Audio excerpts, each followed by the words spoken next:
ప్రజల బాగోగులు కాంక్షించి blood bank, I bank ను నడుపుతున్న మెగాస్టార్ చిరంజీవి ప్రభుత్వంకు గుడ్ న్యూస్ చెప్పింది. ఈ మేరకు ఇక నుంచి ఆ సంస్థ స్వదేశంలోని కాకుండా విదేశీ విరాళాలు కూడా స్వీకరించేందుకు అనుమతిని ఇచ్చినట్లు కేంద్ర ప్రభుత్వ అధికారులు వెల్లడించారు. ఇక్కడ ఇతర దేశాల్లో నా అభిమానులు కూడాను నా మాటని స్ఫూర్తిగా తీసుకుని వాళ్ళ ఆయా ప్రాంతాల్లో వాళ్ళు బ్లడ్ డొనేషన్స్ చేస్తూ ఈ రోజున నా పేరు, నాకు మంచి పేరు, మరింత మంచి పేరు వచ్చేలాగా నేను గర్వపడే విధంగా వాళ్ళు చేసేటువంటి బ్లడ్ డ్రైవ్స్కి వాళ్ళు ఎక్కడో సరే, ఏ ప్రాంతంలో ఉన్నా సరే, ప్రతి ఒక్కరికి నేను ఎప్పుడూ కృతజ్ఞతతోటి నేను నా మనస్ఫూర్తిగా నా అభినందనలు తెలియజేస్తూ ఉంటాను.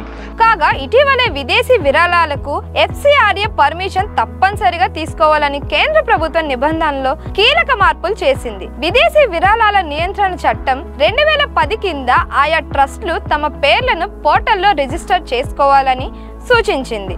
అయితే నిబంధనల మార్పుతో చిరంజీవి చారిటబుల్ ట్రస్ట్ కేంద్ర హోంమంత్రి అమిత్ షాకు లేఖ రాయగా విదేశీ విరాళాలు స్వీకరించేందుకు ఆమోద ముద్ర వేశారని కేంద్ర ప్రభుత్వాలు వర్గాలు తెలిపాయి.